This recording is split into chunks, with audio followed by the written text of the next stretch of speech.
بسم اللہ الرحمن الرحیم وَلَقَدْ يَسَّرْنَا الْقُرْآنَ لِلذِّكْرِ فَهَلْ مِن مُدَّكِرٍ رَبِّ يَسِّرْ وَلَا تُعَسِّرْ وَتَمِّمْ بِالْخَيْرِ۔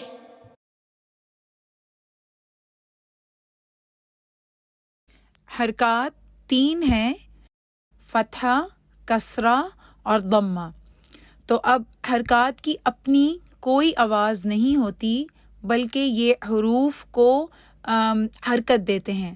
تو جس طرح اگر آپ دیکھیں فتحہ اگر ہو تو یہ ہوتی ہے ب، کسرہ ہو تو بی اور ضمہ ہو تو بو۔ تو یہ اوپر نیچے اور گولائی میں حرف کی آواز کو لے کے جا رہا ہے۔ فتحہ کا لفظی مطلب ہوتا ہے کھولنا۔ تو جب بھی یہ والی حرکت کسی حرف کے اوپر آتی ہے تو اس حرف کو ہم لوگ منہ کھول کر پھر ادا کرتے ہیں۔ کسی بھی حرف کے اوپر جب فتحہ ہوتی ہے تو اس کی ادائیگی کے لیے سب سے پہلے آپ نے اس حرف کے مخرج کو جو ہے ٹچ کرنا ہے، اور پھر آپ نے جیسے ہی اس کی ادائیگی شروع کریں گے تو جیسے ہی مخرج ایک دوسرے سے الگ ہوں گے ساتھ ہی آپ اس کے ساتھ جو ہیں فتحہ لگا لیں گے۔ تو جیسا اگر حرف با کی تصویر آپ کے سامنے اس کے مخرج کی نظر آ رہی ہے تو اس کے لیے آپ کے دونوں ہونٹ ملے ہوئے ہوں گے، اور آپ جیسے با پڑھ کے ہونٹ آپ کے الگ ہوں گے تو ساتھ ہی آپ نے منہ کو نارمل طریقے سے کھولنا ہے تاکہ آپ کی جو ہے ساتھ میں فتحہ لگ جائے اور پھر یہ والا حرف جو ہے وہ ادا ہو جائے۔ یہی والا رول آپ نے تمام حروف میں اپلائی کرنا ہے۔ کسی بھی مرکب حرف کی ادائیگی کے لیے جب بھی آپ اس کے ساتھ فتحہ لگاتے ہیں تو زبان اس وقت بالکل فلیٹ ہو جاتی ہے۔ فتحہ کی صحیح ادائیگی میں منہ کا اپروپریٹ اماؤنٹ میں کھلنا بہت ضروری ہے۔ اگر آپ کا منہ زیادہ کھلے گا تب آپ کو اردو قاعدے والی آواز آئے گی، آ والی آئے گی، اور اگر آپ کا منہ تھوڑا کم کھلے گا تو پھر آپ کو وہ اے والی آواز آئے گی۔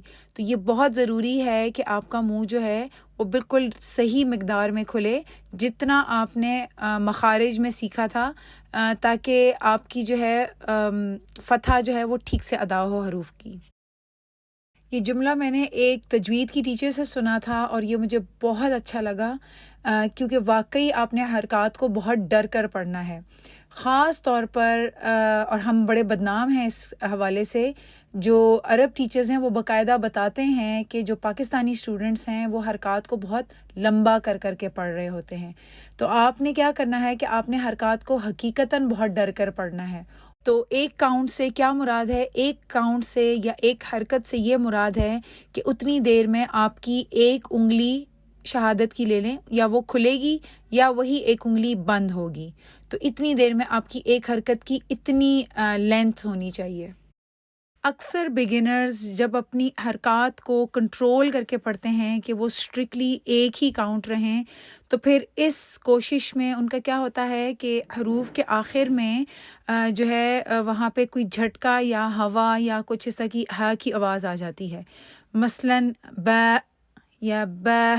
تو یہ اس چیز کو جو ہے آپ نے کنٹرول کرنا ہے اور اس کو بغیر کسی اس قسم کی آواز کے یا اس کے ادا کرنا ہے، جیسا ب ب ت ت۔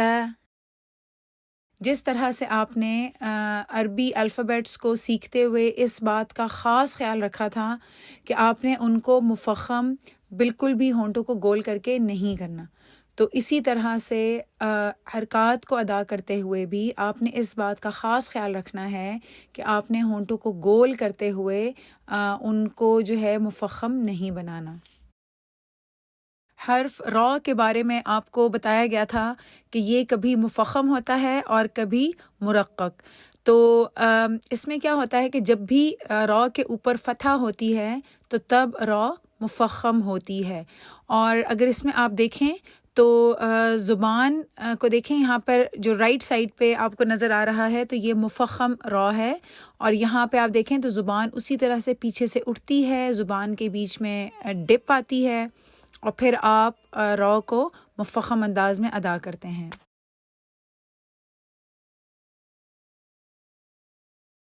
دو فتحہ کو فتح تین کہتے ہیں، اور 2 کسرہ کو کسرہ تین کہتے ہیں، اور جبکہ 2 ضمہ کو ضمہ تین کہتے ہیں۔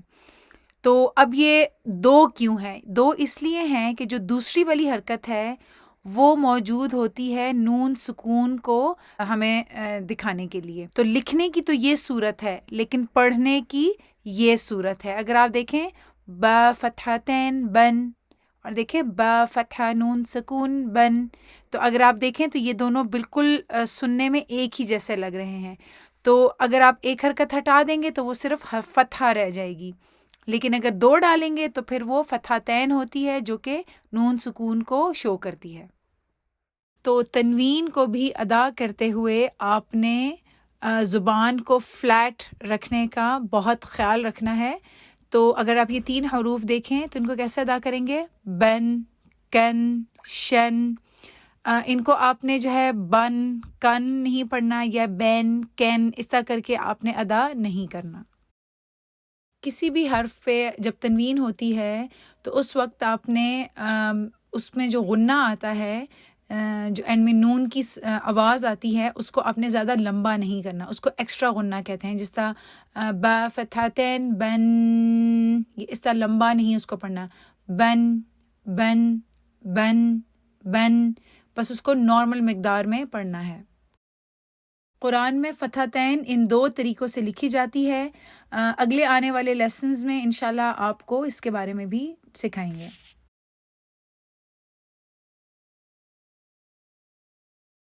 یہ آپ کی فتح اور فتحتین سے ریلیٹڈ ایکسرسائز ہے۔ اس کے اندر کچھ کی پوائنٹس بتانے کے لیے آگے کی ساری ویڈیوز ہیں، اور ان سب کو ذہن میں رکھتے ہوئے پھر آپ نے اس ایکسرسائز کی تیاری کرنی ہے۔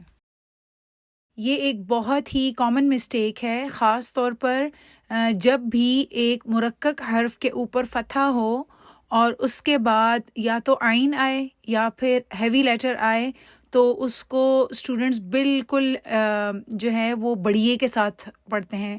مثال کے طور پہ جس طرح آپ اس کو پڑھیں گے جعل، کیونکہ وہ ان کی ساری اٹینشن جو ہے وہ عین پہ ہوتی ہے، تو پڑھیں گے جعل، تو اس کو آپ نے دھیان دینا ہے کہ اس کو آپ نے جا پڑھنا ہے، جعل۔ اور اسی طرح بے قور، بے قو، بے تو بے نہیں پڑھیں گے، اس کو با پڑھیں گے، بقور۔ اسی طرح اکثر لوگ کیا کرتے ہیں کہ جب حمزہ جو ہے اس سے جب لفظ شروع ہوتا ہے تو وہ اس کے ساتھ بھی بڑیے لگا دیتے ہیں، چاہے اس کے بعد کوئی مفخم حرف ہو یا کوئی اور حرف بھی ہو، تو اکثر یہ کر دیتے ہیں۔ مثلاً جیسا یہاں پہ ہے، یہ پڑھیں گے اے خو، اے، تو آپ نے اس کے ساتھ بڑیے نہیں لگانی۔ جب اس طرح کے الفاظ ہوتے ہیں جن میں مفخم اور مرقق دونوں طرح کے حروف ہوتے ہیں، تو پھر ان کو اکثر اسٹوڈنٹ کیا کرتے ہیں کہ سب کو ہی یا مفخم پڑھتے ہیں یا سب کو ہی مرقق پڑھ جاتے ہیں، اور ان سے اس کو نہیں پڑھا جاتا۔ تو اس لفظ کو آپ توڑ کے پڑھیں اور پھر اس کو آپس میں ملائیں تاکہ آپ کا اچھے سے وہ حرف جو ہے وہ ادا ہو جائے۔ تو جیسا اب یہ ہے خلق، خلق، توڑ کے پڑھیں، پھر اس کو ملا لیں۔ پھر ہے وقب، وقب، وقب۔ اسی طرح آپ نے اس بات کا بھی خیال رکھنا ہوتا ہے کہ مفخم حروف کو ادا کرتے ہوئے ہونٹوں کو بالکل گول نہیں کرنا۔ ظاہری بات ہے جب آپ نیا سیکھتے ہیں تب آپ کے ہونٹ استعمال ہوتے ہیں، لیکن یہ ہے کہ آپ نے اپنی پوری کوشش کرنی ہے کہ ہونٹوں کو نہ استعمال کریں اور زبان کی ایکسرسائزز کرتے جائیں تاکہ حروف کو مفخم آپ زبان کو پیچھے سے اٹھا کے اور زبان کے بیچ میں ڈپ لا کر ہی ان کو مفخم کریں۔ جب کسی بھی لفظ میں واو کا حرف آتا ہے تو اس میں آپ نے اپنے ہونٹوں کی گولائی کا بہت خاص طور پر خیال رکھنا ہے، کیونکہ پھر کیا ہوتا ہے کہ وہ خوبصورتی نہیں آتی اور اس طرح سے اس حرف کی کلیئرٹی نہیں آتی۔ جس طرح سے آپ کو یہ بات اس ویڈیو کے شروع میں بتائی گئی تھی کہ حرکات کو ڈر کر پڑھنا ہے، یعنی کہ ان کو آپ نے کسی بھی قیمت پہ لمبا نہیں کرنا، تو اسی رول کو یاد رکھتے ہوئے آپ نے ان حروف کی ادائیگی کرنی ہے جب یہ الفاظ کی فارم میں آتے ہیں۔ تو جس طرح اب اس کو آپ نے اس طرح پڑھنا ہے ولد، لیکن اگر آپ اس کو لمبا کریں گے تو کچھ اسٹوڈنٹ اس طرح سے پڑھتے ہیں ولد، یا وہ کرتے ہیں ولد، یا وہ کرتے ہیں ولد، تو کچھ نہ کچھ ان کا آگے پیچھے جو ہے نا ہوتا رہتا ہے. تو ہر حرف کو الگ الگ چھوٹا چھوٹا کر کے پڑھیں اور پھر ان کو آپس میں ملائیں, اور اس میں کسی قسم کا جو ہے نا آپ نے جھٹکا نہیں دینا اس کو چھوٹا کرنے کے لیے. اور یہ لینتھ جو ہوتی ہے یہ کیوں آگے پیچھے ہوتی ہے؟ اس لیے ہوتی ہے کیونکہ اسٹوڈنٹس جو ہیں وہ ٹیون دیتے ہیں. تو آپ نے اس بات کا خیال رکھنا ہے کہ آپ نے کسی بھی صورت میں ٹیون نہیں دینی. فار ایگزامپل اگر آپ یہاں پہ دیکھیں تو اگر اسٹوڈنٹس کو پڑھ گئے ابدن ابدن, تو دیکھیں با والی لوکیشن پہ ٹیون آ رہی ہے, تو وہ آٹومیٹیکلی جب ٹیون آتی ہے تو وہ ٹیون جلدی ختم کرنا بہت مشکل ہوتا ہے. تو آپ نے اس کو بغیر کسی ٹیون کے پڑھنا ہے, تبھی اس کی کاؤنٹ بھی کنٹرول ہو جائے گی اور ساتھ میں جو ہے اس میں کچھ ایکسٹرا آواز بھی نہیں ہوگی. ابدن ابدن, یہ ایک اسپیشل ورڈ ہے, اور اس طرح کے 6 اور الفاظ بھی قرآن میں موجود ہیں. ان کی ڈیٹیل جو ہے وہ جب انشاءاللہ آپ لوگ وقف کا لیسن کریں گے تو اس میں آپ کو بتایا جائے گا. لیکن ابھی کے لیے اس ورڈ کو آپ نے حمزہ کو بھی ایک کاؤنٹ ہی پڑھنا ہے اور نون کو بھی ایک ہی کاؤنٹ پڑھنا ہے. انا انا انا. ربنا تقبل منا انك انت السميع العليم.